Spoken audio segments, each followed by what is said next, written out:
A Copasa confia na capacidade de qualquer pessoa, ambiente, cultura ou estrutura de se transformar.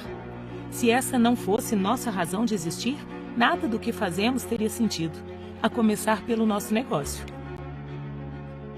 A missão de uma empresa de saneamento básico já é por si só a transformação da água de um rio em água potável, de esgoto em tratamento, de uma estrutura em rede em qualidade de vida, saúde e dignidade. E é por acreditar na mudança que a gente transforma os lugares por onde passa, trazendo conforto, eficiência e dignidade para a rotina de tudo que é vivo. Sendo uma empresa de saneamento que nasce no estado mais criativo do Brasil, essa missão ainda transborda, virando propósito e identificação. Nascida em Minas, onde tanto recurso se tornou riqueza e onde a mistura de estilos é um retrato de muitos Brasis em ebulição, essa capacidade de juntar, acolher e imaginar fundou nosso jeito de fazer as coisas. Nossa busca pela novidade é uma prática inabalável, porque a cada dia e a todo segundo ela segue o seu fluxo permanente, silencioso, propositado. Ninguém vê. Mas por debaixo de toda cidade que vibra, existe um mundo de água em metamorfose. E se tem movimento, pode ter certeza, aqui tem Copasa.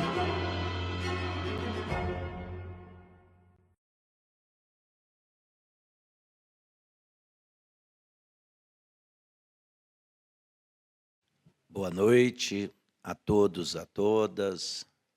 Boa noite para quem aí nos acompanha pelas redes sociais. O momento de hoje, ao receber aqui o advogado, professor, escritor e militante das causas sociais e democráticas e populares, Paulo Scott, para lançar o livro Direito Constitucional Antirracista, é um momento assim muito especial para esse tribunal, muito especial mesmo, que não só aqui o Tribunal de Contas de Minas Gerais, mas os órgãos de controle externo, os tribunais de contas, e são 33 pelo Brasil afora, têm feito muito essa discussão da questão racial no Brasil. E tem se debruçado muito, até em algumas auditorias que são feitas no Brasil sobre a questão do racismo, né? Então, para nós, não é algo estranho aos órgãos de controle. E receber aqui o Paulo, né, a gente lembrar, não é só falar da sua obra, o Direito Constitucional Antirracista, mas é alguém que tem enriquecido muito, né, a literatura brasileira com inúmeros trabalhos que ele tem desenvolvido, né? Então, é falar, antes de tudo, também da pessoa dele e das inúmeras obras. Mas eu quero aqui dar um testemunho muito especial de como esse tribunal tem evoluído na discussão racial, né? Primeiro, a nossa surpresa, quando eu assumi a presidência do tribunal, que a gente queria, nos cargos de recrutamento limitado, que são cerca de 100 e poucos cargos, que houvesse uma distribuição dentro da nossa visão de mundo, né? Uma preocupação que você tivesse homens, mulheres, com equilíbrio na ocupação desses cargos, você tivesse pessoas mais antigas, experientes, né? Como são cargos de recrutamento limitado, que você tivesse auditores, né? De controle externo, auditores de contas, né? Com experiência, mas que incorporasse gente mais nova também. Uma preocupação, por exemplo, que a gente teve com a questão GLBT, né, que você tivesse também a questão da diversidade sexual tivesse presente. Mas o nosso problema, Enoque, foi o seguinte: quando eu coloquei o corte racial, e aí, mais de 1 milhar de servidores desse tribunal, a gente encontrou 3 servidores negros. Uma já trabalhava com o conselheiro Licurgo Mourão, não quis ocupar o cargo. E outros 2. Então, qual foi nossa preocupação? No primeiro concurso que nós tivemos, que se realizou no dia 31 de janeiro deste ano, e que a gente deu posse agora no dia 1º de junho, e eu vou dar posse a outro grupo agora no dia 1º de julho, amanhã, né? Nós, e aí quem foi o relator da matéria no tribunal, a gente chama pleno, né? O que é formado pelos 7 conselheiros, né? A reunião conjunta, né? O órgão especial, com a relatoria do conselheiro Licurgo Mourão, nós incluímos no ano passado a questão da cota racial. E é interessante que no momento que você não tinha uma lei estadual. Tinha 20 anos que a lei estadual tramitava. E quando nós, em agosto, decidimos, ou antes até de agosto, acho que foi em junho, começamos a discutir, como que nós íamos colocar a questão da cota racial. Se nós não tínhamos uma lei, e a lei estava parada na burocracia da Assembleia Legislativa. Nós entendemos, e na grande sabedoria de visão do conselheiro Licurgo Mourão, em direito constitucional, que a gente poderia usar decisões do CNJ e a própria lei federal. Então, nós colocamos 30% para quilombolas, negros, índios e pardo, né? Essa foi um grande avanço. E o conselheiro Licurgo entendeu que a gente deveria usar mais. E nós colocamos, e aí são 125 tribunais que existem no Brasil. 98 de áreas da justiça jurisdicional e 33 tribunais de contas de área administrativa. E fomos o primeiro tribunal do Brasil que colocou a cota para transgênero, que já tomaram posse aqui no nosso tribunal. Então, a minha alegria no dia 1º de junho, ao reunir com os novos servidores, é a gente ver que realmente a cor, a ampliação de culturas e de elementos que representam aquilo que é o retrato do Brasil estavam presentes naquela reunião. Para mim foi uma alegria muito grande, né? Então, e ao mesmo tempo o tribunal começou a fazer uma discussão sobre reparação. Esse Tribunal de Contas abriu no Brasil e a gente está tentando envolver outros tribunais nisso, sobre a reparação da escravidão. No ano passado, com várias entidades, a gente fez aqui um evento, um seminário, que inclusive trouxemos com alegria a presença da vice-presidente da Colômbia, né, a Francia Marques, né, que participou conosco. Esse ano nós já repetimos, em mês de junho, o 2º seminário de reparações, né?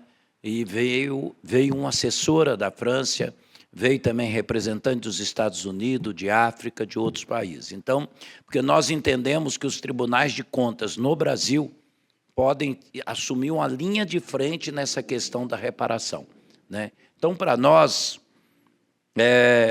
Paulo, alegria te receber é porque, se as palavras convencem, os exemplos arrastam. Nós estamos fazendo o nosso dever de casa. Nós estamos fazendo o nosso dever de casa. E hoje se discute aqui também no tribunal a questão do letramento racial. Então, nós vamos desenvolver um trabalho, e estamos já com gente pensando isso, através da escola de contas, a ideia do letramento racial. Principalmente esse racismo invisível, né? Que está muitas vezes presente em brincadeiras, em coisas que a gente não percebe como tal. E também, no Sempre o Papo, nós já trouxemos aqui, né,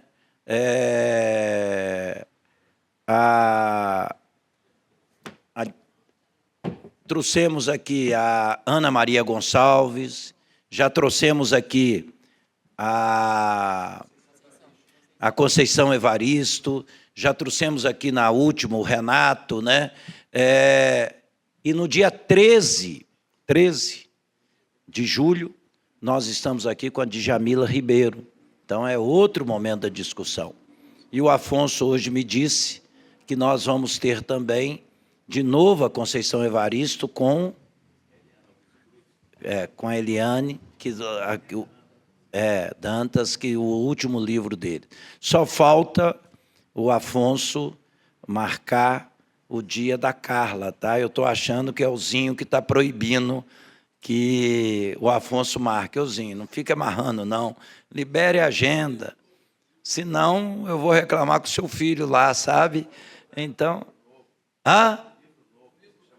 o livro novo. Quando que chega o livro novo? Então vamos lançá-lo aqui, seria muito bonito. Só que aí a gente teria que talvez marcar lá na Arena MRV do maior time do Brasil, do Atlético, né? Porque realmente vai vir muita gente. Então, gente, para nós é uma alegria. E é uma alegria aqui também essa parceria nos 40 anos do Sempre o Papo, com esse incansável, imbatível, extraordinário Afonso Borges, alguém que eu conheço também há mais de 40 anos, nessas estradas da luta, né? Parceria aqui com a Copasa, com a Lei Rouanet, né? Isso para nós é muito importante. E esse debate da questão racial tem que estar presente no debate político hoje, de forma muito evidente. Tem que estar presente. 98 dias nos separam das eleições, né? E a gente não pode esquecer que hoje é uma candidatura do campo democrático e da inclusão e a outra que achava que quilombola se pesava como arroba de boi ou arroba de porco. Isso para nós é fundamental. É fundamental que esse debate está presente. Muitas vezes vem travestido de forma diferente, como se fosse mais democrático, mais maleável, mas o cidadão Durval não pode esquecer disso. O debate da questão racial é um debate central hoje no rumo do Brasil que nós queremos construir. Obrigado.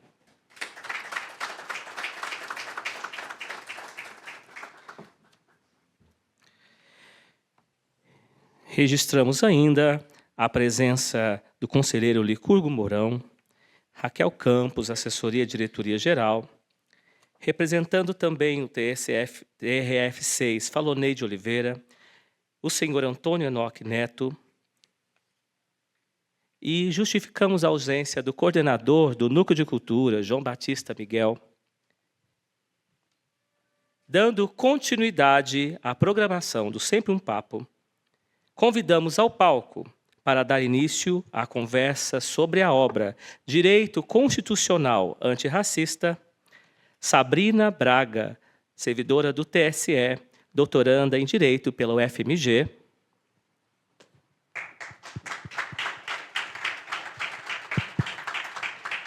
e o escritor Paulo Scott.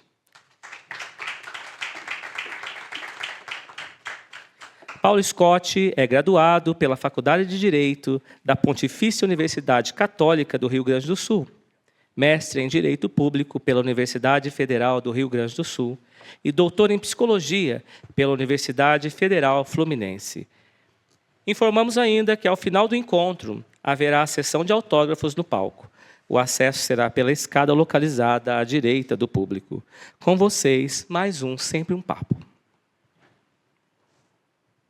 Boa noite a todos e a todas. Eu vou começar fazendo minha audiodescrição. Meu nome é Sabrina Braga. Eu sou uma mulher negra de pele preta, tenho cabelos grisalhos, curtos e cacheados.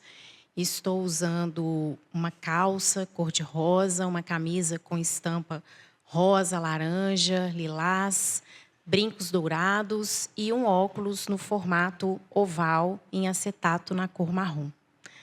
Bom, Paulo, você quer começar fazendo sua audiodescrição ou a gente já pode começar? Eu te faço a pergunta, você se descreve e responde. Bom, eu não preciso mais fazer apresentações, né, sobre o Paulo. Acho que a gente já teve aqui, né, apesar de ter parecido que foram muitas as apresentações, mas o currículo dele é muito extenso, né? Já ganhou prêmio Jabuti, prêmio Machado de Assis, né?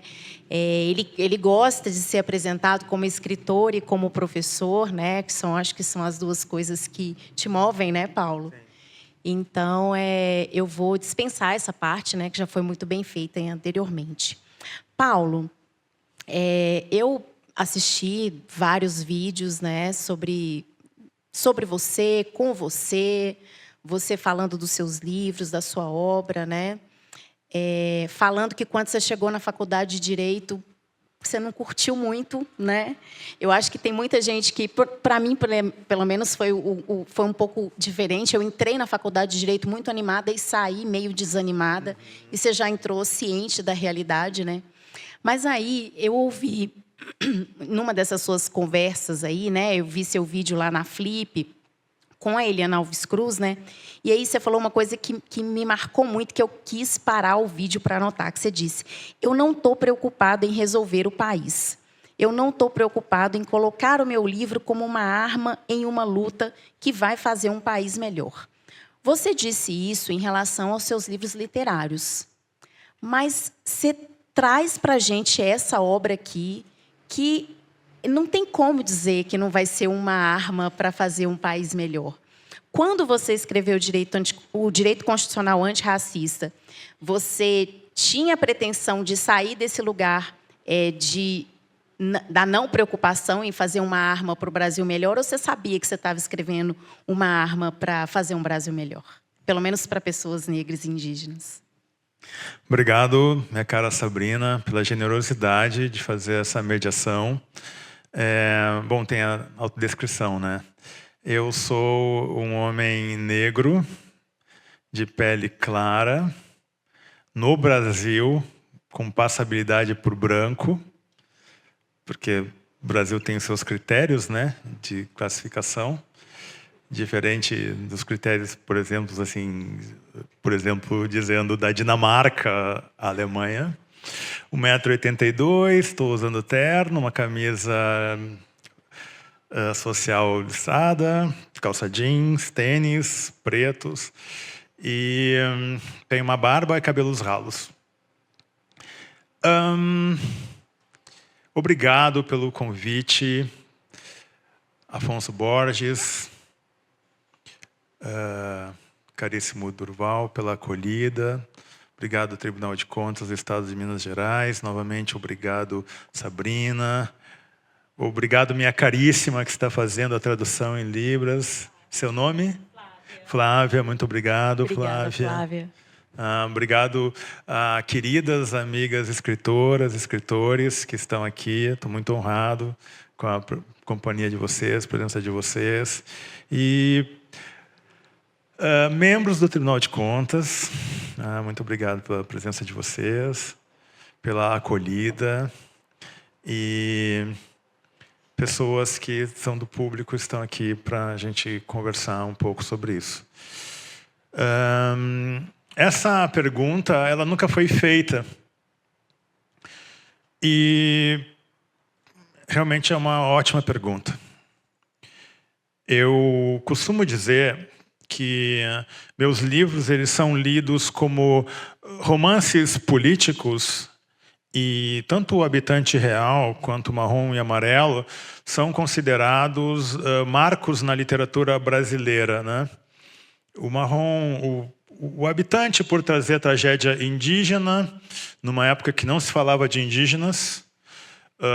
Quando eu assinei o contrato dele em 2006, 2006 eu acho, os meus editores falaram assim, mas você vai falar de política? E você vai falar, né, da militância política e vai falar de indígenas, mas tem certeza, né? E depois a gente vê que toda uma reconfiguração, né, de percepção da conjuntura brasileira e de linguagem da literatura brasileira contemporânea vai justamente no enfrentamento das questões de hoje, de agora, e aquela coisa, né, Sabrina, de achar que a obra ficará datada por você enfrentar as tragédias brasileiras, né? Isso se modificou bastante, até porque o mundo se acelerou muito também. Eu acho complicado quando um autor, uma autora diz: eu escrevo um romance para mudar o mundo, né, para reforçar uma luta. Porque a arte, ela é solta, a linguagem da arte ela é solta, sabe? Então, eu que sempre fui uma pessoa politicamente engajada, eu acho que a minha escrita ela não pode passar por essa desculpa, sabe? Até essa covardia de dizer: olha, leiam meus romances porque os meus romances são importantes para o Brasil. Eu acho isso uma postura covarde, ainda mais vindo de uma pessoa privilegiada como eu sou, né? Tive pai, tive mãe, tive educação, tive comida na mesa, tive cultura, sabe? Tive com consciência, sabe? Tenho privilégio da minha passabilidade, tenho privilégio absurdo de ser homem, né? Tenho um privilégio absurdo de ser hétero, né? Então é muito fácil para uma pessoa como eu falar isso também, né? Quando eu debato com a minha querida amiga Cidinha da Silva, ela sempre diz: Paulo, para algumas autoras, alguns autores, esse embate ele é quase incontornável. Então tem que relativizar essas coisas. Respondendo a sua pergunta, esse livro não. Esse livro ele vem de um engajamento. Esse livro ele vem de alguém que teve uma militância engajada durante o movimento estudantil, uma pessoa que atuou como conselheiro municipal de Direitos Humanos de Porto Alegre, militou para ONGs, advogou para grandes empresas do Rio Grande do Sul, foi professor de Direito Tributário e Direito Econômico da PUC, um sujeito que foi assessor do Orçamento Participativo no Rio Grande do Sul, que foi uma experiência histórica importante, e que fez um mestrado muito, muito bom, muito forte em termos de dogmática europeia, que foi o mestrado que eu fiz na Universidade Federal do Rio Grande do Sul, onde eu pude conviver com uma doutrina, uma teoria europeia, alemã, italiana, francesa, espanhola, sabe? Muito forte, e isso me deu uma formação muito sólida nessa área. Então, nessa perspectiva, e que vem de uma família negra, né, também com com antepassados indígenas, e eu me considero na obrigação de afirmar que o direito brasileiro, ele não é um direito brasileiro. Ele é um direito do invasor. Ele é um direito que, mesmo que você fale em universalidade, direitos humanos, as categorias de igualdade, fraternidade e liberdade, né? Você sabe que nas colônias do norte do Canadá ao sul do Chile e da Argentina, o direito aplicado aqui é um direito da morte. É um direito da morte, ele só serve basicamente para isso. Pode-se falar em Código de Defesa do Consumidor, que é a minha próxima coluna na revista Cult, por sinal. Eu boto Código de Defesa do Consumido, né? Não do consumidor. Mas nessa promessa, nessa miragem, nessa ilusão do direito liberal, da justiça liberal, dos direitos humanos liberais, há uma perversidade muito forte, porque há um impedimento de inclusão, de assimilação né, séria, ética, íntegra, da sabedoria negra, da sabedoria indígena.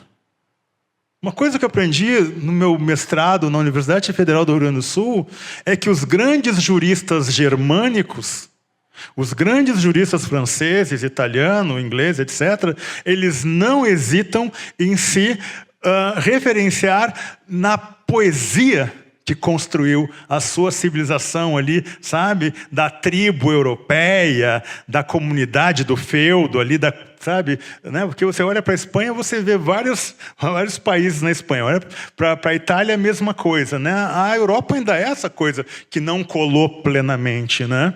Tirando algumas exceções. Então, você sabe que essa conjuntura de saberes e de construção civilizatória da ordem, do referencial ético, referencial moral, ela está muito baseada na visão da arte, na luz que só os poetas conseguem carregar. Então, tem muita construção de melhoria ética, moral das relações, né, com implicância normativa, que vem da interpretação de obras literárias. Por que, caramba, a gente não pode fazer isso com relação à sabedoria negra, indígena? A ética indígena, porque a ética negra, em razão de toda a perversidade que foi feita, né, na triangulação Europa, África, América, Europa, África, né, os povos da África que foram raptados, foi um grau de perversidade nunca realizado no planeta, né? Tem essa questão que é uma reconstituição, é um saber reconstituído, né? É um saber que tenta superar um trauma. E é muito complexo, muito rico. Mas a questão indígena, por exemplo, que entra aqui nesse debate, né? Você vê a consistência da visão ética indígena. Por razões óbvias. Eles estão nas terras deles. Eles sabem quem eles são. Eles sabem que essa terra é deles. E eles sabem quem eles são. Eles não tiveram essa ruptura de identidade, de nome, de laços familiares, de dignidade que as pessoas negras tiveram. Né? Então, você olhar, por exemplo, para uma obra literária indígena, prepare-se. Porque você está entrando numa dimensão assim, absurda. Né? A presença negra, por toda essa perversidade do racismo moderno, que foi criado no Rio de Janeiro e em Salvador, mas sobretudo no Rio de Janeiro, o Rio de Janeiro é a capital mundial dessa perversidade que é a escravidão moderna. Nunca a humanidade fez nada parecido com isso. Né? E bote nessa conta os ingleses, né, que a gente tanto admira, os holandeses, os belgas, né, etc., não é de graça, né, que o Hitler era apaixonado pelos ingleses, né? Eu sempre faço questão de dizer isso, né? Hitler queria ser inglês, né? E ele foi o europeu que disse: eu acho que eu vou aplicar essa maldade, né, que nós europeus aplicamos no mundo inteiro, vou aplicar aqui. Foi isso que ele fez. Só isso que ele fez. Mais nada. Então, essa maldade, essa violência normalizada no nosso país é um problemão. E ela afeta as pessoas independente da tonalidade da cor da pele dela, do fenótipo dela. Porque nesse mundo contemporâneo do neoliberalismo, essa normalidade, ela se padroniza. Então, quando você vê um protocolo para julgamento com perspectiva racial, pegando, e repito, eu sou um cara que fez um mestrado muito sério na questão da dogmática europeia, tá? E sou do direito econômico. Eu não perco muito tempo com debate moral, sabe? Tem que ser mais polido, tem que ser educado, tem que acolher, tem que dar tapinha nas costas, claro que tem que fazer tudo isso. Né? Tem que olhar para a pessoa, o olho da pessoa e ver a pessoa. Né? Mas na questão econômica é uma tragédia. Né? E eu tenho convicção de que esse é um momento ímpar, porque se foi muito longe com esse protocolo. E eu analiso ele nos capítulos 2 e 3, que é uma questão mais dogmática. No primeiro capítulo eu faço uma crítica muito forte ao direito liberal, a essa universalidade europeia, que é uma cascata. Os europeus nunca foram universais. Eles são universais entre eles ali, em Oxford, Cambridge, Harvard, sei lá onde, Sorbonne. Ali eles são universais, os enciclopedistas, os iluministas. Porque não tem nada de universalidade nisso. Porque para a América é morte. Só para fechar, tá? Porque eu tenho... A linguagem do direito, ela é uma linguagem insuficiente. Ela é uma linguagem tosca. E ela tem que melhorar, porque ela é muito ruim. Ela não consegue nomear a realidade. E quando ela nomeia a realidade, ela não tem coragem de lidar com o que ela nomeou. Sabe? Então, esse livro, ele parte de uma coragem inédita, né? Porque juízas e juízes estão obrigados ao protocolo, e, portanto, o Ministério Público, e, portanto, todas as instâncias do sistema de justiça, né? E precisa evoluir, porque vocês, pessoas que não estão engajadas nesse letramento, vocês não têm ideia do quanto há de ignorância na nossa existência, na nossa relação com o mundo, por desconhecer o real debate. A posição do Supremo na DPF 973, que julgou a questão do Estado inconstitucional, né, de coisas, né? Céus. Posicionamento dos ministros Alexandre de Moraes, Dias Toffoli, André Mendonça e Cássio Nunes é vergonhosa. Tenho certeza que eles não têm, sim, um menor letramento sobre o debate racial. É vergonhoso. Então, se você pega os votos da ministra Carmen Lúcia, se você pega o do Flávio Dino e do Fachin, o ministro Fux começou muito bem, depois mudou de posição, que é uma situação bastante curiosa, né? Tecnicamente, inclusive. Você vê que esse letramento ele tem muito que ser espalhado.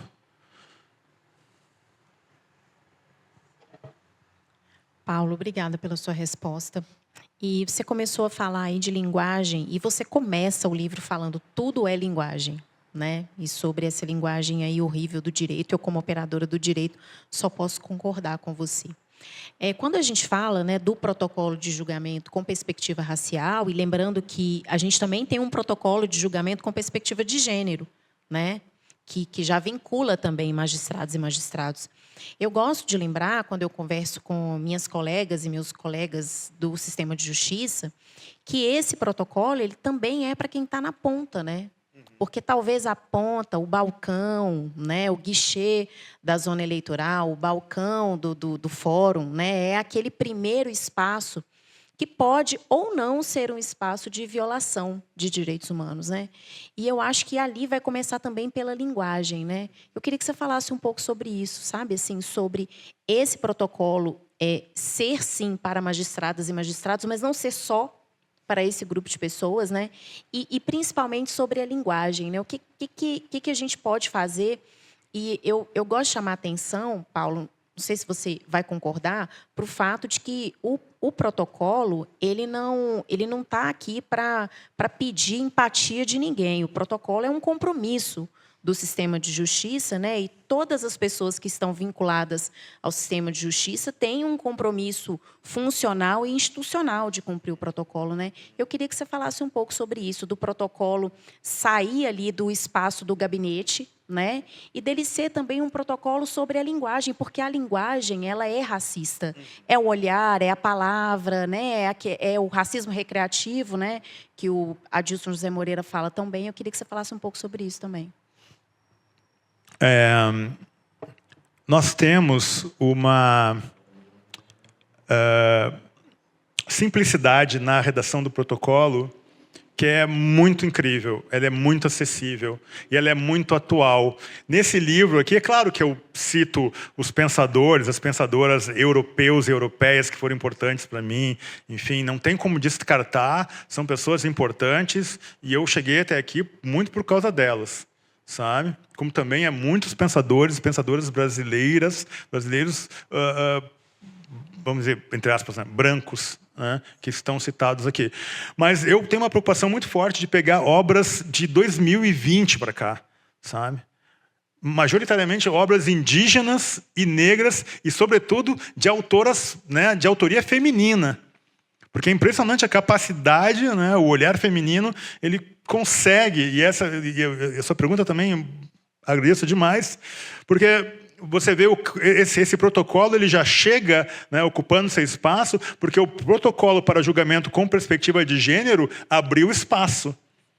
Então, né, porque muita gente querem tirar a autonomia do juiz, sabe? Querem tirar, né, isso aqui, a liberdade do juiz para julgar. O que é isso? Vocês estão direcionando o julgamento. Então, esse debate foi rapidamente, não rapidamente, mas foi superado, sabe, com bastante efetividade pelo protocolo para julgamento com perspectiva de gênero. Então, esse protocolo já pega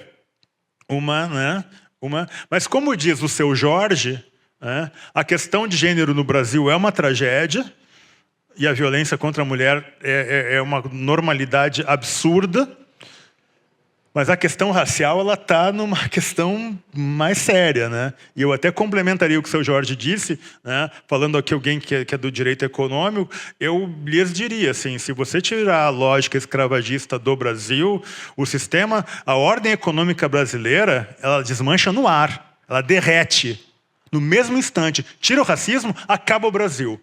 Acaba o Brasil. Do Rio Grande do Sul ao interior de Minas, aqui, Rio de Janeiro, né? Rio de Janeiro tem uma sofisticação de maldade. Né? Bom, foi o lugar da corte, né? Dos 1000 códigos, né? Que ainda continuam naquela terra, que a minha querida amiga, artista plástica, poeta negra, maravilhosa de Niterói, Aline Mota, diz um poema, num verso: as pessoas não sabem, mas os lugares sabem. Eu saindo de Porto Alegre para morar 8 anos no Rio de Janeiro, né? Você convive ali alguns meses no Rio de Janeiro e você olha gaúcho, né? Questões mais determinadas, mais cartesianas, vamos dizer assim, entre aspas, né? Você chega assim nos 1000 códigos do Rio de Janeiro, você diz assim, caramba, eu nunca vou dominar isso aqui, mas nem 1 centímetro disso aqui, porque é muito sofisticada a perversidade da sociedade carioca, é muito sofisticado. Aquele tamo junto da praia, aquilo ali, caramba, o Rio de Janeiro é um apartheid sofisticadíssimo, né? Então, você me proporciona a oportunidade de, mais uma vez, falar do protocolo para dizer o seguinte: é uma linguagem atualizada, que fala, por exemplo, do Adilson, que você citou, né, que é uma pessoa importantíssima, fala dos Sueli Carneiro, atualiza muito esse letramento que é muito difícil de ser feito. Sabe? Mesmo para mim que venho de uma família negra, né? Imagina a avó e a Lorixá do Batuque, parte de mãe, a avó pentecostal, né? A mãe era ministra da Eucaristia, né? E a gente viveu numa das partes mais violentas do bairro até meus 6 anos. Depois a gente foi para um lugar classe média, onde, diferente de onde a gente morava antes, no bairro, não era mais predominantemente negro, né? Passou por ser predominantemente pessoas de pele clara, brancas, né? E aí a igreja onde eu fiz a primeira Eucaristia, e depois a catequese, e depois a crisma, eu não via pessoas negras ali, né? Então eu ia com a minha avó lá no Pastor e via lá as pessoas negras, sabe? E integradas. Eu reparei que mesmo sendo um bairro proletário e negro, nessa parte mais classe média, as pessoas negras ficavam nos cantos da igreja. Era uma igreja toda moderna, toda bonita, assim, sabe? E então esse compromisso, digamos assim, de perceber que é preciso sofisticar, simplificar, sabe, afetar as pessoas, ele é urgente. E essa defesa ela tem que ser feita pelos estudantes, não tenho dúvida. Tenho falado muito com estudantes.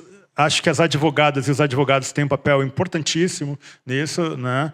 Eu tenho um trabalho na Educafro, lá em São Paulo, e eu fico dizendo para o pessoal, né, que participa das minhas aulas de direito tributário, lá, que a advocacia ela é fundamental para fazer essa revolução aqui, porque tem muita resistência entre magistrados e magistradas, né?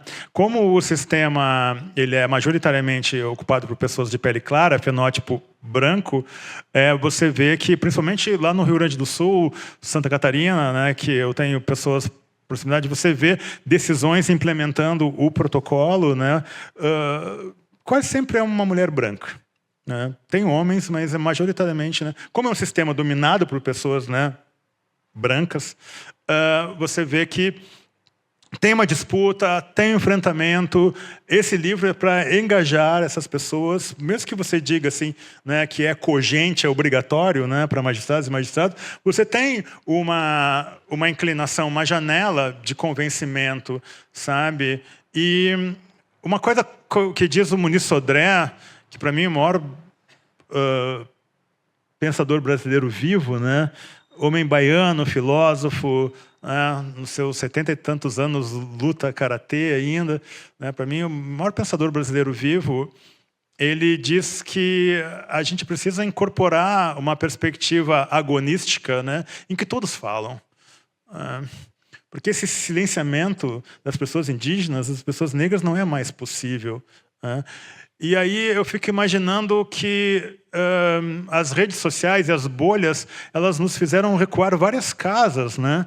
Porque quem militou nos anos 80 e 90 lembra que todo debate democrático ele é desconfortável.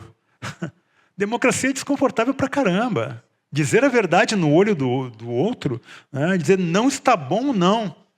Você não enxerga porque você é privilegiado. Você acha que tudo bem você falar a maior barbaridade para garçonete, para atendente da padaria lá, né? E ela tem que rir ainda e ser feliz para te atender, né? Você acha que você pode dividir, né, trabalhadora doméstica com seus filhos todos, lá dando uma gorjetinha, né, ou sei lá o quê, né, sem previsão de horário para sair, final de semana? Não, gente. E aí, na questão do protocolo de gênero, né, os homens nunca entenderão a tragédia, a violência que as mulheres são submetidas diariamente. Eu sei que isso não é mérito nenhum, pode ser até meio vergonhoso, mas preciso dizer, sou filho de uma mãe feminista. E isso não me impediu, entendeu, de aproveitar essa violência, sabe, acoplada nesse privilégio masculino inúmeras vezes. E até hoje há uma situação ou outra, né, com todo esse engajamento, né, que Morgana bate no meu ombro e diz assim, para que tá feio. Acorda, tá feio. Então, é um debate permanente. Porque as pessoas que têm esse privilégio branco, né, elas não necessariamente são pessoas que exercem a branquitude. A branquitude dizer, eu tenho esse privilégio, eu estou de boa com esse privilégio. Isso é branquitude. É não criticarem e não, né, tentarem desfazer esse contexto que é estrutural, é econômico. Né? Então, eu pego só para fechar na questão da linguagem, eu combino muito o que está dito aqui com o pensamento do ex-ministro Eros Roberto Grau, uma pessoa importante na minha caminhada, quando ele fala de direito pressuposto e direito posto. Em linhas gerais é o seguinte, é o direito do senhor de engenho e o direito escrito, que pode ser ruim, como diz o Roberto Lira Filho, foi muito importante para mim. Quem é mais antigo que lembra do Roberto Lira Filho? Né? O grande Roberto Lira Filho, né? Comunista, marxista, né? Que fez aquele livrinho O que é Direito, né? Era o nosso ídolo.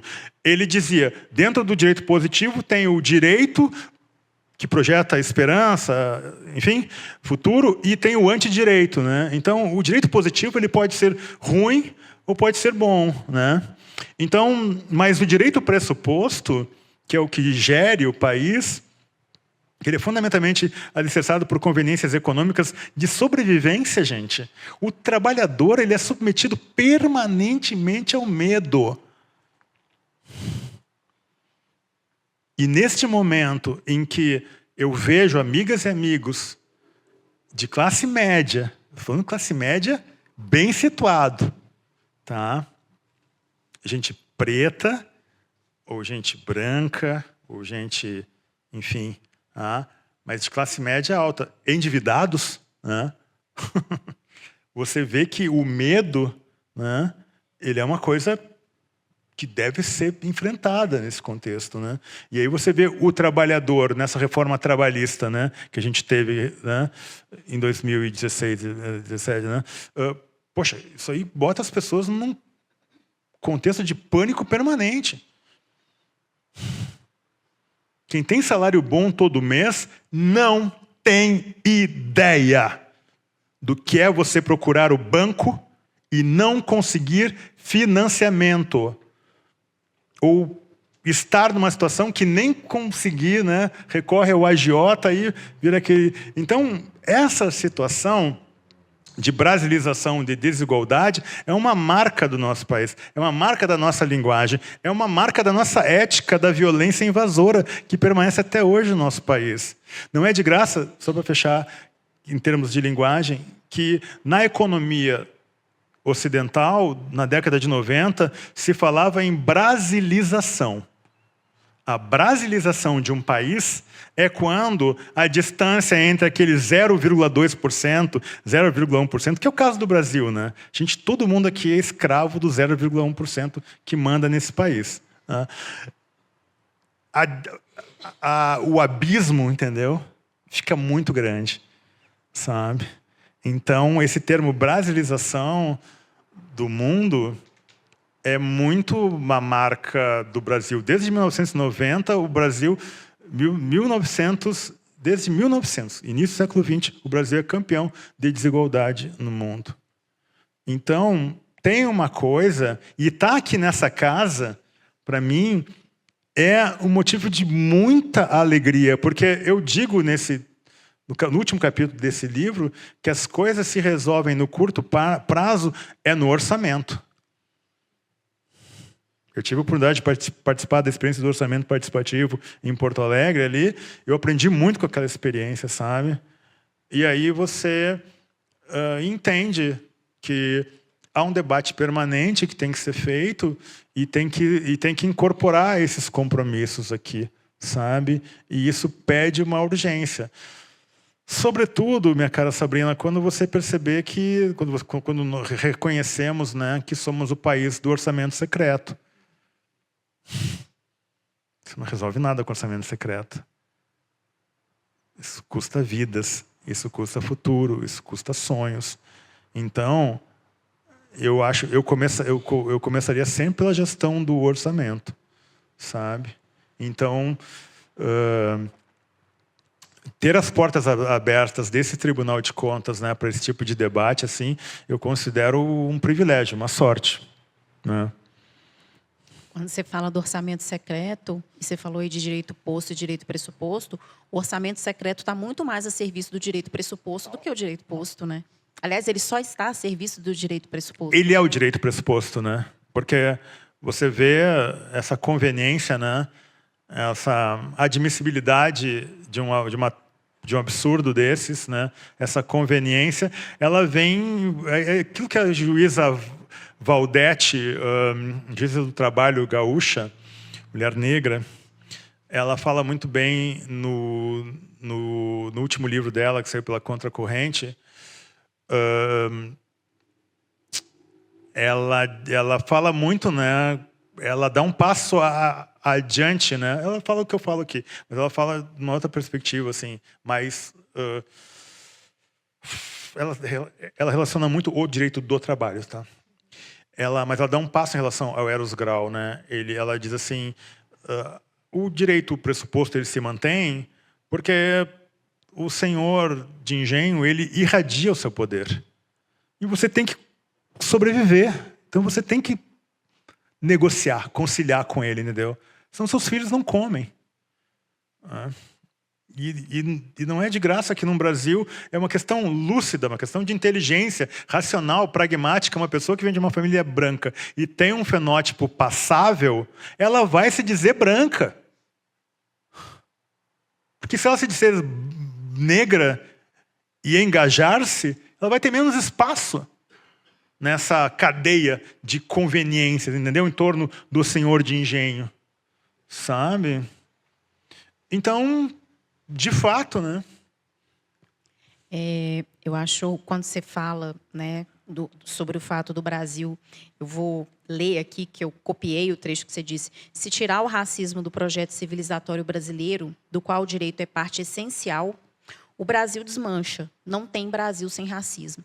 E aí é aquele momento que a gente tem que fazer um convite para as pessoas brancas refletirem, né, para pensar assim, será que eu estaria nesse lugar que eu estou hoje se não existisse o racismo? Será que eu ocuparia esse lugar social, econômico, se não houvesse o racismo?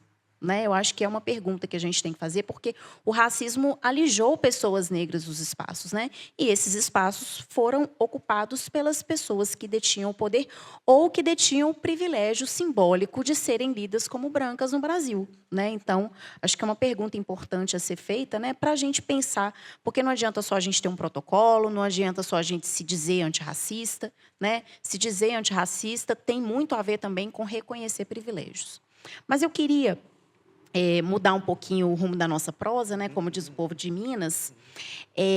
Enquanto eu estava ali lendo, assistindo vídeos seus e falando muito, né, sobre o marrom e amarelo e tudo, eu fiquei me perguntando, gente, e será que ele tem alguma relação com o batuque? Né? Será que ele tem fala alguma coisa sobre o batuque? E aí eu ouvi, né, em um dos vídeos também você falando, né, como você disse aqui para a gente, que é neto de Alorixá, do batuque. Para quem não sabe, gente, o batuque é uma religião de matriz africana, né, muito específica ali do Rio Grande do Sul. Da Umbanda, né?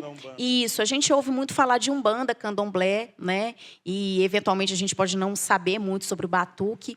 E eu me encantei muito com o batuque esse ano, porque tive a oportunidade de assistir ao vivo o desfile da Portela, que foi sobre o batuque. Então, o último carro alegórico veio cheio de personalidades do batuque do Rio Grande do Sul, Catilcia Ribeiro, né, filósofa lá do Rio Grande do Sul também.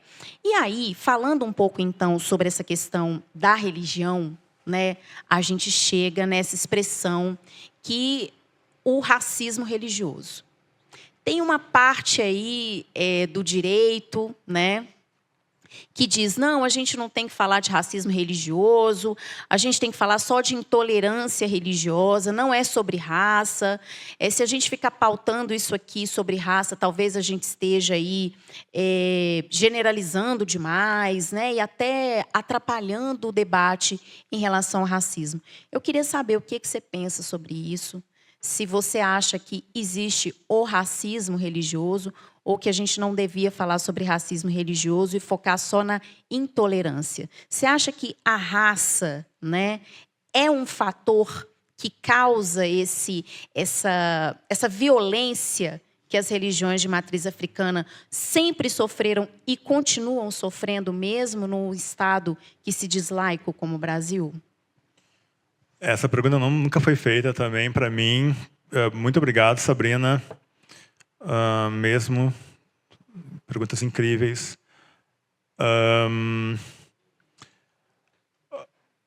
Eu sou neto, né, de uma Ialorixá, e a minha relação com a minha avó, que faleceu quando eu tinha uns 9 anos, foi muito nessa quando eu ia conversar, né, com ela incorporada lá. Eram conversas muito repetitivas, porque eu era uma criança muito gaga, né? E eu falava, eu não quero ser gago, né? Eu quero conseguir falar. E eu não sei, eu não tenho muita proximidade religiosa, assim, sabe, mística. Eu fui passar a ter agora com Morgana Kreutzmann, porque vocês sabem, né, que religiões de matriz africana lá no Rio Grande do Sul são muito fortes, né? Tem muito, né? Tem muito espaço de celebração do batuque, do candomblé, umbanda, enfim. E a Morgana é uma mulher branca que se encontrou nesse espaço, e eu aprendi muito convivendo com ela, assim.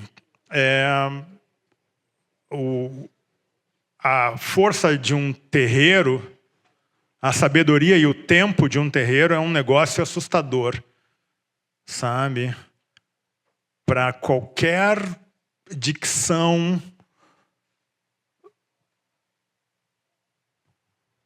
exata, acelerada, quantificadora, monetizadora, capitaneada pelo cristianismo europeu. É uma ameaça. Um terreiro de candomblé é uma ameaça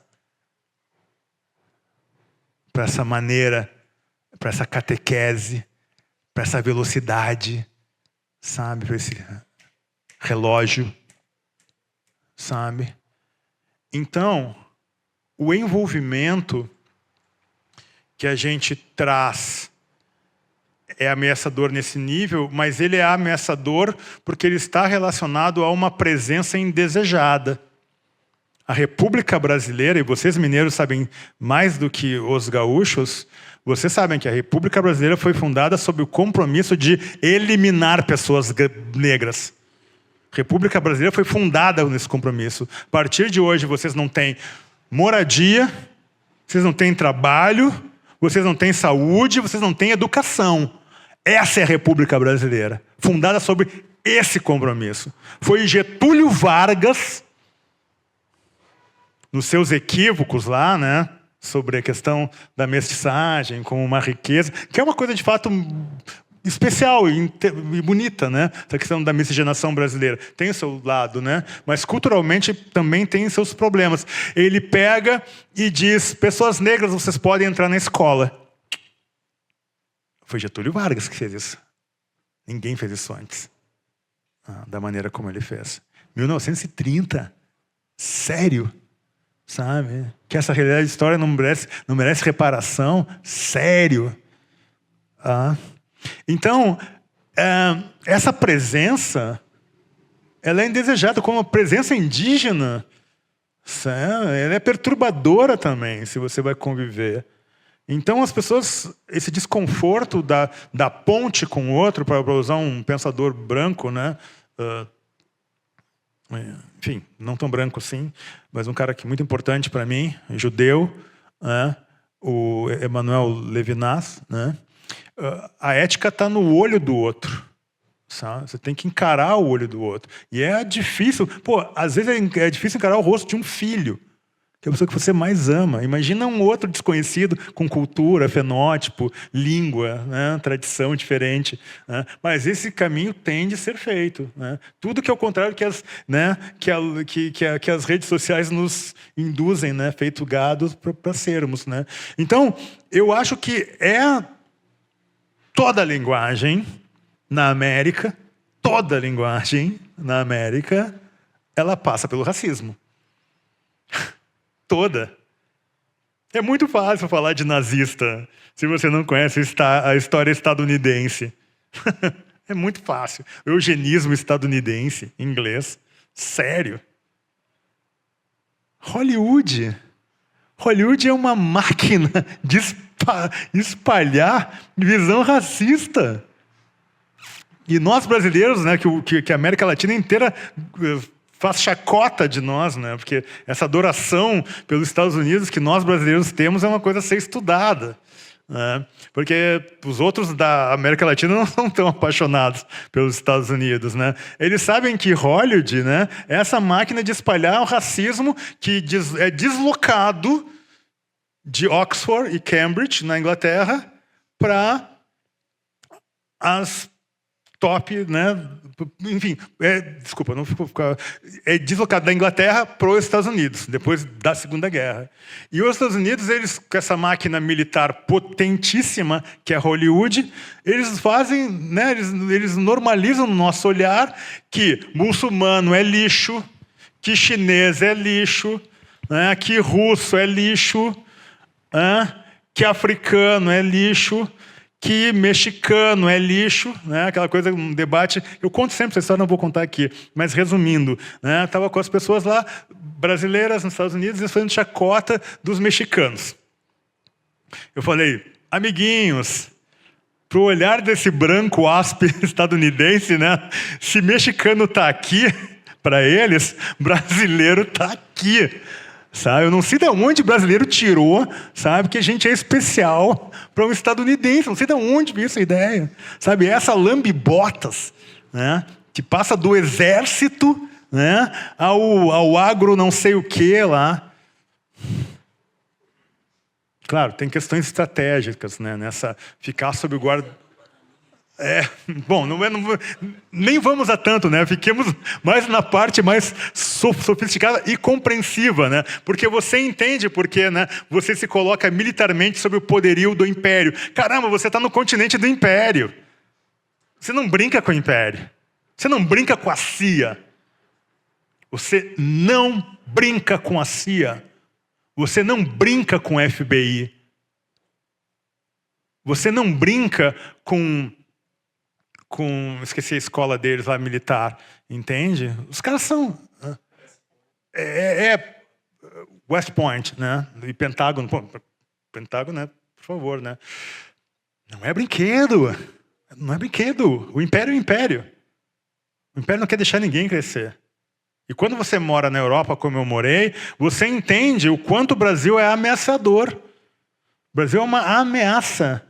Qualquer presidente do Brasil que diga vou tentar ser, sabe, 1/4%, né, 20% soberano. Eu não quero ser 100% soberano. Você é 20% soberano. Esse presidente, essa presidente, vai ser guilhotinado. E não é só os Estados Unidos, é o mundo inteiro. Não quer que o Brasil seja, entende? O Brasil é uma ameaça pelo seu tamanho, pela sua riqueza inesgotável. Bom, eu estou no Tribunal de Contas, né, de um dos principais estados do Brasil. A gente sabe que a estabilidade monetária brasileira, né, ela não é aplicável num país que não seja super rico. A Argentina não vai conseguir manter a nossa estabilidade monetária, porque eles não são ricos.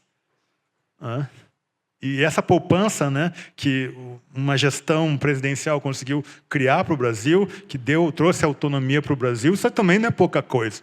Poupança brasileira, né, que foi dilapidada, né, pelo senhor Paulo Guedes, não conseguiu ser suficientemente dilapidada. Ela ainda é forte, ela ainda é consistente. E ela faz com que o Brasil não precise baixar a cabeça como uma série de países, como, por exemplo, a Argentina. Então, entende? É um contexto, sabe, bastante complexo, e eu lhe digo, é racismo sim. Intolerância religiosa você tem entre iguais, né, que inclusive há entre cristãos, né? Naquela tendência ali você tem uma intolerância, né?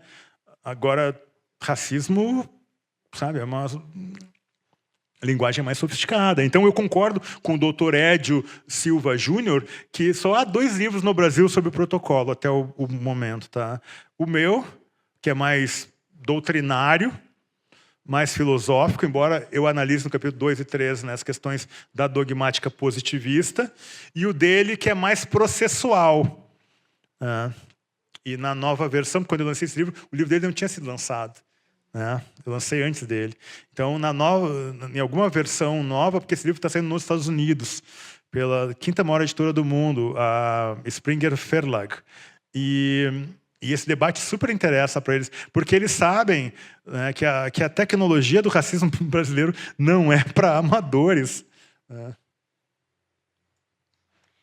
Bom, eu teria mais várias perguntas para fazer. Meu livrinho aqui está cheio de notas. Acho que ia render mais umas 20 perguntas aqui, mas infelizmente a gente não tem esse tempo todo, né? Então eu queria abrir também para a plateia, né? Vocês têm perguntas, querem fazer perguntas? Porque se vocês deixarem, eu vou ficar aqui perguntando até amanhã.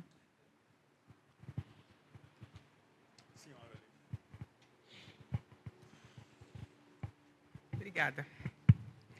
Boa noite. Boa noite para todas e que os homens se sintam cumprimentados. Eu sou Rosália, professora, jornalista, pesquisadora. Sou muito curiosa para ler o seu trabalho, Paulo, e me chamou a atenção uma sua fala, a partir do que eu estou ouvindo do seu discurso, das suas reflexões, né, das suas assertivas, eu percebo essa sensibilidade, ainda que eu não conheça o seu trabalho, eu percebo a sua sensibilidade em uma tomada de posição da pauta antirracista. Portanto, eu queria ouvir um pouco mais algo que você mencionou e renovou, no sentido de que a sua formação foi muito sólida com uma literatura europeia no mestrado. A minha também. Não na graduação, mestrado, doutorado, porque existe, sim, essa intencionalidade, ao meu ver, né, de que seja dessa forma. E nós estamos trabalhando exatamente por um processo de colonização, né, de escravidão moderna, enfim, são reflexões minhas. E nós estamos trabalhando na perspectiva de afrocentrar. Né? Então, sem jogar por terra um Jacques Derrida, Rousseau, etc. e tal, eu queria muito que trouxéssemos mais para a cena nomes como Cheikh Anta Diop, como Kylian Mbappé, como José Kizerbo, como Amadou Hampâté-Bâ. Então, eu gostaria de saber um pouco mais a sua reflexão sobre é possível e formas que possamos criar para não desconstruir essa formação europeia que chega para a gente na academia, mas como inserir também essa intelectualidade africana ou afrodiaspórica nos nossos currículos acadêmicos para um formar de opinião, sabe? Não sei se eu me fiz entender. Muito Obrigado. bem, muito obrigado pela pergunta. Como que é seu nome mesmo? Desculpa. Rosália. A sua pergunta, ela já traz em si, né, uma sinalização de caminho. E como eu tinha pouco espaço aqui, né, porque eles foram muito legais comigo, sabe, mas eles disseram assim, olha, Paulo, esse livro vai ter que ter uma quantidade de páginas, né? Então, eu acabei extrapolando em 60 páginas aqui, era para ter 200, ficou 260. Eu acabei centrando muito nas pensadoras e pensadores brasileiros, sabe? Cida Bento, Sueli Carneiro, sabe? Isildinha da Silva, né? Muita gente da psicanálise, né? E mesmo o Mbembe, eu não vou muito na direção dele, assim, sabe? Porque tem muita resposta já aqui no pensamento, né? Afrodiaspórico, na reflexão, né, do projeto civilizatório brasileiro e das suas perversidades. E aí, se você vê vários pensadores estadunidenses, eles se referem em formulações que são construídas aqui no Brasil, né? Então, que tem um diálogo muito forte assim entre também o pensamento ativista, antirracismo estadunidense, né, em alguns espaços. Eu construo, eu afasto a possibilidade de citação, embora eu não possa me afastar, Rosália, completa minha cara, sabe, completamente do pensamento. Eu europeu, porque eu concordo contigo, é por aí, né? Tem que estabelecer esse diálogo, né? Não dá para se descartar, porque isso faz parte da nossa linguagem, né? Quando você vê o Antônio Bispo dos Santos, né? O Nego Bispo, né? Ele propõe uma coisa que eu acho incrível, pelo menos a leitura minha, eu vejo no que ele diz, substitui a palavra ética, né? Que para mim é uma palavra problemática pra caramba, né? Por envolvimento. Sabe? Acho que envolvimento seria muito mais pé no chão do que falar em ética, né? Porque nenhuma ética se constrói sem violência. A ética só é possível se tiver uma violência que consiga bancar ela. É a violência do vencedor. Não tem ética sem um vencedor bancando aquela ética. Entende? Então, calma lá. Né? Quando diz, ética tem que ser mais... Só um pouquinho. A violência, da maior grau de crueldade, tem sua ética. E ela banca aquilo ali como normalidade, como bem, como projeção do bem, que diz assim, não, olha, a projeção do bem é que pessoas negras indígenas fiquem no seu cantinho, né? E eu fico aqui no meu clube privê que a Sueli Carneiro coloca. Eu imagino que muitas respostas estão aqui, nesse diálogo, né, que nós temos, por exemplo, assim, com a tragédia, né, da separatização ali, Índia, né, Paquistão, né, a gente tem muitas formulações ali, né, que são importantes nessa luta contra a opressão imperialista, contra a colonialidade.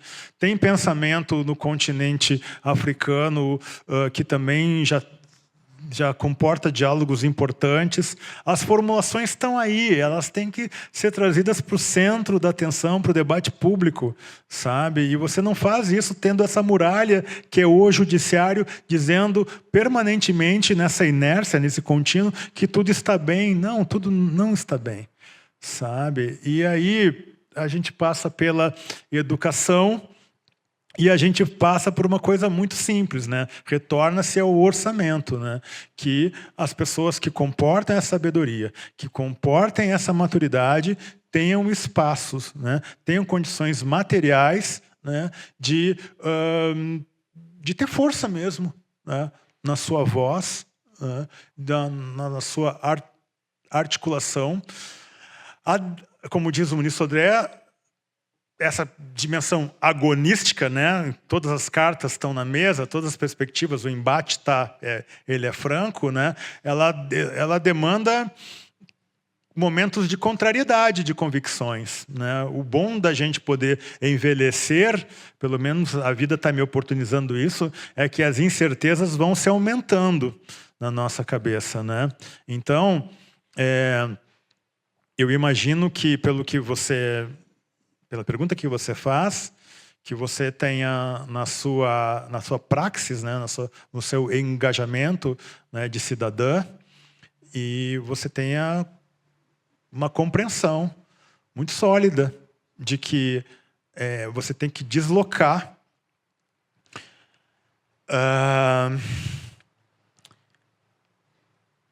essa urgência, né? E esse deslocamento envolve disputa. Não vai ser bom, não vai ser gostoso, né? Passa pelo orçamento. Porque não adianta você criar um ministério bonitinho, etc., né? Se esse ministério não tem o orçamento, se essa secretaria não tem orçamento, se esse projeto não tem orçamento. Então, vamos discutir orçamento.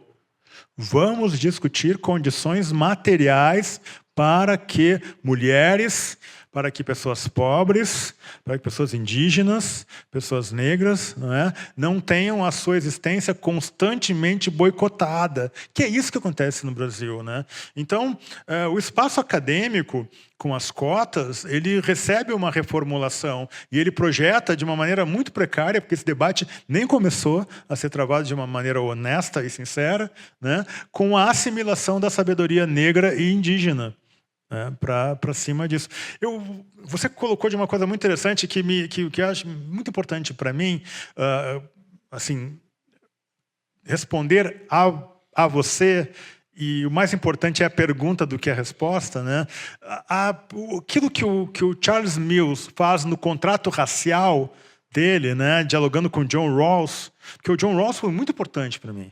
A teoria da justiça sobre ele é muito importante para mim, sabe? Ele pega e diz, o John Ross, ele ficou, sabe? Ele deu um passo, mas a caminhada é muito mais longa.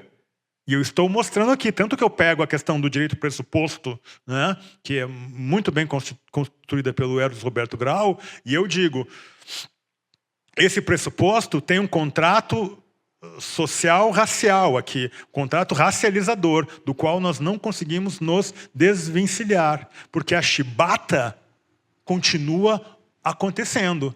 As polícias militares são, né, essa chibata que os governadores temem. São os comandantes das polícias militares que mandam nos governadores. E os mais covardes são os que dizem, pode atuar. E os mais covardes são os que botam psicopatas, né, para serem, né, os comandantes, né, o secretário de justiça, sei lá o que é, né, para comandar, pode fazer, porque todo mundo sabe que a função policial ela adoece qualquer ser humano, não tem um policial que não adoeça. Lidar com violência de cima a baixo, 24 horas, adoece qualquer um. Então tu tem que segurar. Tem o diabo, desculpa, tem uma lei, né, que mal ou bem, ela é um limite para essa violência. Ela tem que ser cumprida para a cidadania, respeito à sobrevivência das pessoas, né? Então você precisa se segurar. Quando você diz, não, está liberado, pode dar um tiro na cabecinha, pode fazer, pode sei lá o quê, sabe? Então, esse é eu acho que aquilo que o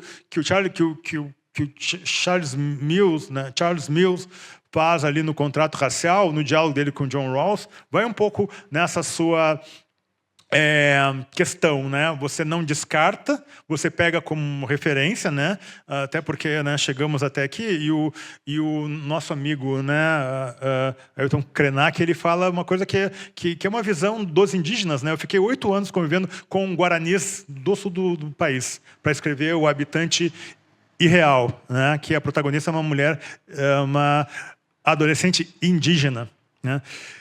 E aí você sabe que nesses 8 anos conversando com lideranças indígenas, né, eu percebi que eles dizem assim, né, a perversidade, sabe, da opressão das pessoas negras foi tão grande, né, que foi a sobrevivência, né, dessa opressão tremenda que espalhou, sabe, a cultura portuguesa, a língua portuguesa, entende? Porque os portugueses não teriam essa força, né?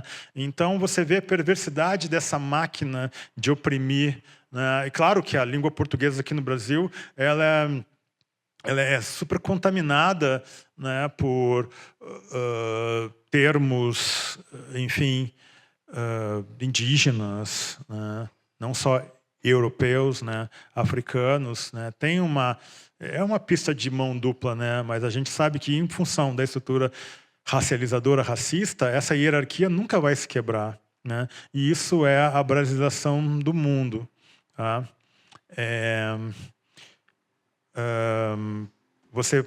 Você citou, né, Achille Mbembe, né? É de uma lucidez absurda e que impacta. Mas muita coisa que ele diz eu já vi ter sido dito por pensadores e pensadoras brasileiras, né, de certa maneira, né? Então, os testemunhos e a sabedoria estão aí, né? Elas precisam sair da dimensão excêntrica, né, e ocupar o debate público central. Eu tenho mestrado em Direito Constitucional Econômico, tá? Se você pensar assim, a pressão de maior impacto nos avanços da ordem econômica, nas questões econômicas, socioeconômicas, né, da Constituição de 88, vieram do movimento negro. As mais importantes. Então, onde é que está esse conhecimento? Onde é que está essa presença, essa consciência? Né? Você vê um bloqueio sistemático, né? Sistemático. E isso é um problema, né? Se você pegar os gregos, os romanos, né? Todo mundo que bota a sua cultura, ele quer apagar a cultura do outro que veio antes. Isso é uma tarefa, né? Para o predomínio de uma cultura. Aquilo que o Napoleão, né, fez com o Código Civil francês, né? O Code, né? Aquilo ali é brilhante. O Napoleão disse, não, eu vou botar o Código Civil francês, entende? Eu vou apagar o resto do mundo. É o Código Civil francês. O cara não é só um gênio da guerra, ele era um gênio da cultura. Então, esse tipo de loucura, né? Eu digo assim, desculpa, não é loucura, porque muitas vezes a ousadia passa, sabe, por um espírito de loucura, assim, sabe? Eu estou falando isso muito pensando no meu pai, sabe? Porque meu pai é um homem que não abaixa a cabeça para branco, né? Meu pai está com 95 anos, sabe? E eu fico olhando de onde o pai tira essa coragem, sabe, que ele tem, sabe? Meu pai tem uma loucura, assim, sabe? Tem uma coragem, sabe? Tem como diz assim, né? Ele tem enfim, eu posso estender, né, palavras e não vou conseguir chegar para sintetizar essa pessoa com quem eu converso todos os dias ali com meus pais, lá em Porto Alegre, né, e eu não consigo sintetizar de onde vem esse negócio do meu pai de não abaixar a cabeça, sabe? Porque é quase suicida muitas vezes. É quase suicida uma pessoa negra não baixar a cabeça a uma pessoa branca. Em alguns momentos isso é suicida. Sabe? E aí eu fico pensando, caramba, né? Da onde ele tira essa força? Que eu até hoje não consigo compreender de onde o pai tira essa força, sabe? Então, eu acho que a tua resposta ilumina muito mais do que as minhas respostas. Tua pergunta ilumina muito mais do que a minha resposta. Eu acho que é isso, é forçar, né? Sabe?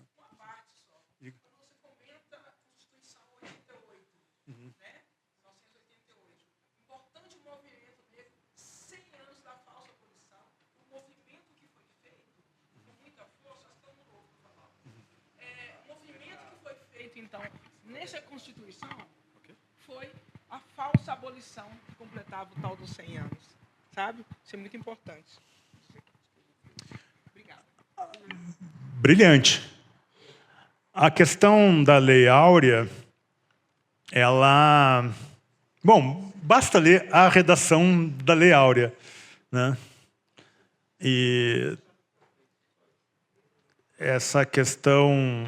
Mas o que mais me perturba, sabe, é o golpe militar de 64, sabe?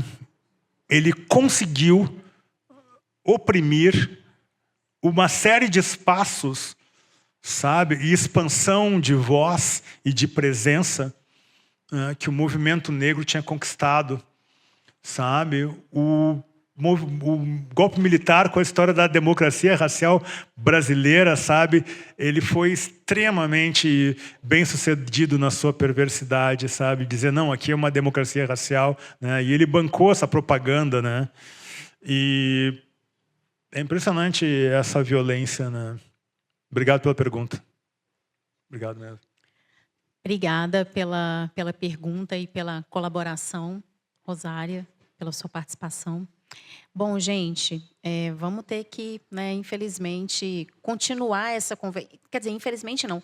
Felizmente, a gente tem a possibilidade de continuar essa conversa aqui, lendo o livro, lendo sua obra, porque eu sinto que ler a sua obra, a gente sabe muito de você também, a gente está conversando com você o tempo todo, seja no direito constitucional antirracista, como nas suas obras literárias, que eu acho que você fala mais de si nelas, mas muito também, claro, nessa obra aqui, né, porque é a obra de um homem que se autodeclara negro, né, e que reconhece essas raízes. Paulo, muito obrigada pela sua presença aqui no nosso país, Minas Gerais, né, como a gente costuma brincar. Né, que Minas olha que isso aí, Minas é um depois país da República do Paraná, isso começou a ser...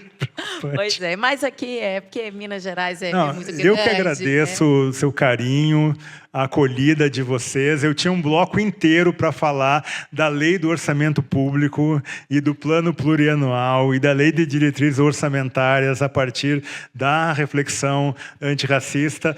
Tem um trabalho fantástico hoje de umas meninas, não são meninas, são mulheres incríveis, assim, de 30 e tantos anos, assim, mas tem uma onda de mulheres tributaristas, né? Tributação e gênero, né? Que tributação, gênero e raça.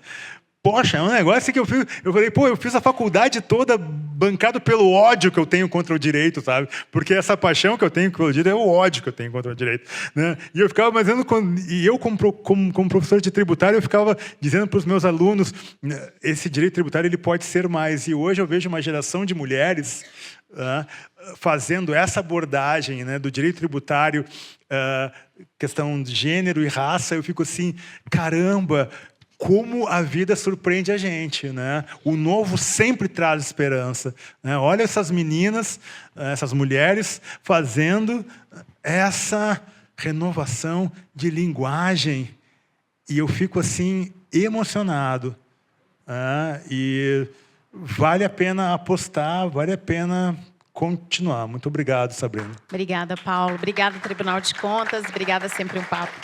Obrigado, Paulo.